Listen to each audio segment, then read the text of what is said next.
Tell me your name and a little bit about your work. I'm John Bolenbaugh.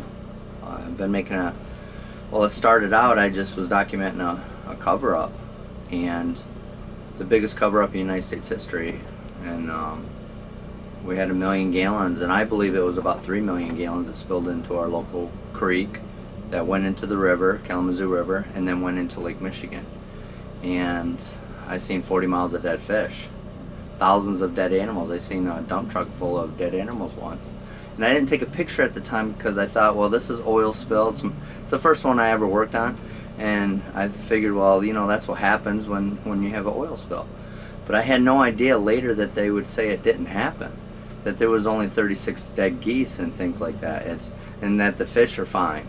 I just was in shock. I couldn't believe what I was hearing. And so when I was seeing this cover up, I just started taking pictures. We were allowed to use text messages, and we could, you know, take a break and text our wife or whatever. And I started taking video and pictures of them planting grass over the oil. And I mean, there was no denying it. It was a cover up. And I got fired the next day, you know, because I went to the head guy and I said, you're not going to do this in my community anymore. And, you know, I'm gone. It's easy. They just say you're out of there. And so I went and got an attorney and asked him some questions. Because my uncle told me to, I had no idea it was called a whistleblower lawsuit. I started documenting all the cover-up. I went to 1,400 homes door to door to find all the sick people. A lot of the people already moved, already settled, so those are the real sick ones that I still have to find and interview. But I interviewed about 150 people approximately, and it's just crazy. People, their mom died, their sister died, their wife died, their kid died, and they don't know it's from the oil spill because they don't know that these chemicals can do that. We had people life-flighted. So, can I play devil's advocate a little bit? Sure you can. So, because I've seen some of your videos, Right. And man, are you sure when they're putting these nets over it and planting grass? I mean, you're not mistaken? No. Well, they recleaned it up. Costed about $600 million to redredge and reclean up. What makes you so sure? What makes me so sure? Because I have the documents. The documents specifically say that they signed off on all these areas, 3 with the EPA. So you have a Enbridge supervisor that signs off, then you have an EPA supervisor that signs off, and then Enbridge, EPA, DEQ, which is Michigan, then Enbridge and EPA again. They say that it's done, we're restoring it. You don't restore something unless you're done. I mean, and it says 100% clean. And so that's how I can 100% prove it. And it's just logical. You don't plant grass over oil. It's just the common sense. I don't even have to be an expert to know that. Now, tell me about this oil field that's 6 football fields deep. Tell me about that. Okay, so I have a brother-in-law that works in the oil industry. And we were just all sitting around for Christmas about 4 years ago.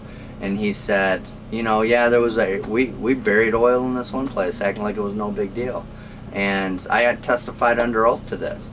And it was between, I can't remember if it was 3 or 6 football fields full of oil, but he said it's 6 foot deep. They buried it. There was a spill, and instead of really telling the press about it, they just put dirt over all of it.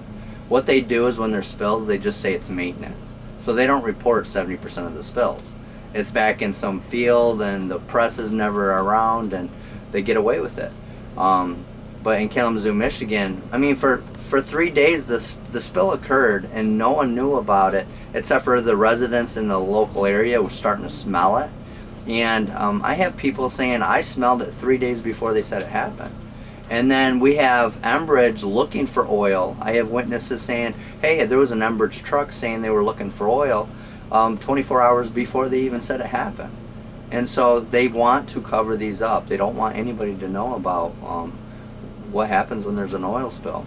So what's the connection to the insurance companies in these cover-ups? And I didn't understand this at first, but it took me a minute. But so in Michigan, they knew there was cracks in the pipe for 5 years. So what they did is they just kept getting extensions. And every time they get an extension, it postpones it 6 months to a year or whatever. And then when there's a spill, which there was, they normally don't tell nobody about it and they just clean it up and it's maintenance because it's forcible to have to fix it at that time. So they squeeze out all the revenue. But when there is a spill, the insurance company hires them to clean up their own mess. So instead of losing $8 million a day in this pipeline to fix it, which takes about 30 to 60, maybe 90 days to fix, instead of losing those few $100 million of lost revenue, all they do is have the insurance company pay them to clean up their own mess. They own the cleanup companies, most of them. They make the cleanup materials, so they profit from that. They buy the property in the whole area. In our case, it was 40 miles of river on both sides. They bought a lot of the property, but they buy it for like 70% of what it's worth. And then later on, 2, 3, 4 years later, they'll say, oh, it's clean. They'll sell it to somebody for 110% now, so they have that 40% profit. And they have you sign off on it saying if you get sick, you can't sue. So you're not suggesting that this business model is by design. It is. You're saying it's designed to fail? Yes. Yeah. If they went around and fixed all the pipes, the workers would have work for hundreds of years. We would always be working. But what they do is they just let these pipes just get so bad that they have to shut them down. I mean, they don't care about the pipes. They leave them in. When they do eminent domain, you have to pay taxes on that property for the rest of your life for that easement. You can't build a fence on it. You can't build a building on it. You can't plant crops over it. But you have to pay taxes on it for the rest of your life. And if you break it, like let's say you're driving your plow across it for some reason or forget it's there and you break it, you got to pay to fix it. I mean, and then your farm's gone. So the oil is we're getting it from the soil. I mean, it seemed perfectly harmless, right? Well, I mean, it was meant to stay in the ground. It wasn't meant to, drink. You can't drink oil. And is there something they're doing to the oil that's making it more dangerous? Of course. So let's say tar sand oil. They take this tar and sand in Canada and they process the tar out of it, but there's still particles of sand. So when they put it through the pipe, it's like peanut butter. It's really thick. And they actually can't get it to flow through. So they put all these thinners in it and they heat it up and use high pressure. And the thinners are benzene, toluene, hydrogen sulfide, methane, propane, hexane, all these super toxic chemicals that cause havoc on the environment and our systems when we smell it when there's a spill. And it's very corrosive and it eats away at the inside of the pipe. It eats the welds, and that's why most of the pipeline breaks are at the welds and they just separate. So why are all these people here at Standing Rock? Why do they feel that it's so important, this cause, to stop this DAPL pipeline here? Well, I've been doing this 6 years, and I had a vision when all this happened that people would see this footage. I figured I'd be dead by now. I didn't think I'd be around yet, or still. I did a last will and testament. I had a lot of death threats. Slashed tires, cut brakes, got hit over the head once. Bullets taken out of my motorcycle wheel before I testified under oath. I didn't think I'd be around, and I just was getting things prepared so history could use my videos. And I've been waiting for Standing Rock for a long time. I've been waiting for this. I've been waiting for these people to wake up, to understand what I saw. See, the thing is, people just don't understand until it happens. Yeah, and I saw it. I lived through it. I lived on the river. I was a union member. I worked on the river. I seen the devastation, and I'm a Navy veteran, Bronze Star. I fought for my country. When I was out there, but just because I don't get a paycheck from the government anymore doesn't mean that I'm not fighting for the people in my country now. And people are dying. And I love animals, I love nature, and to see all those dead fish, just pulling them out one by one, it sickened me. I could be very rich right now.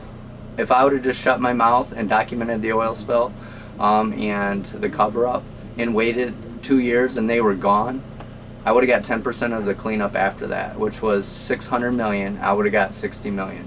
I would be so rich. I could do anything I want for the rest of my life. But then I would die and I would probably go to hell because I would know those kids got cancer because of me. Maybe I can't help every single person, but maybe I saved 100 lives. Or maybe they lived an extra 30 years. And so I'm just trying to get the word out, and people, there's at least probably 1,000 people that are here because of my videos. I've had hundreds of people come up to me saying, I am here, John, because I saw your videos and it moved me, and this is a revolution, and I am the missing piece. I am what people need to see. The people that don't believe what's going on and why you're at Standing Rock, you have to see my videos so you understand why these people are so passionate about giving their lives to protect Mother Earth. They're putting themselves, they're getting beat up by these police officers. You got beat up by the police officers, you know, and DAPL workers. People are having their hands up saying, I love you, and they're getting shot with rubber bullets, point blank, and coughing up blood.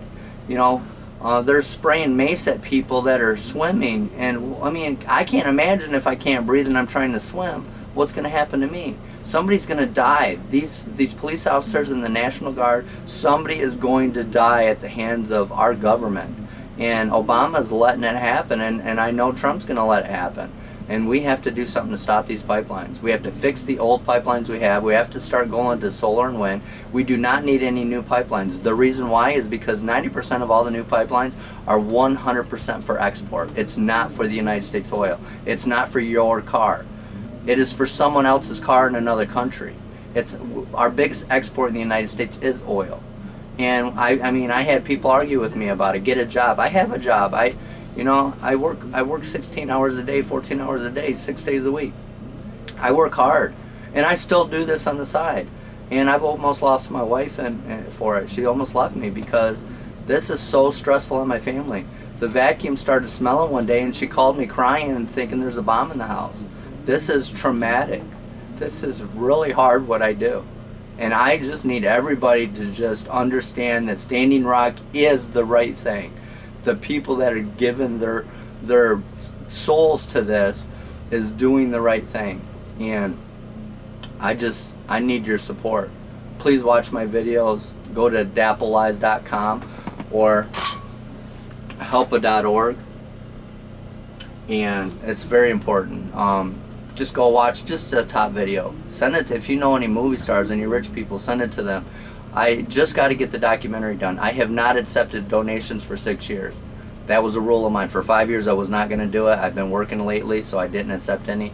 And now's the time. Standing Rock, they asked me to come out here. They asked me to get this documentary done. The chiefs have actually asked me for DVDs of this stuff immediately. I need your help, if you can help me financially or if you're a good editor. Thank you so much, John. Thank you.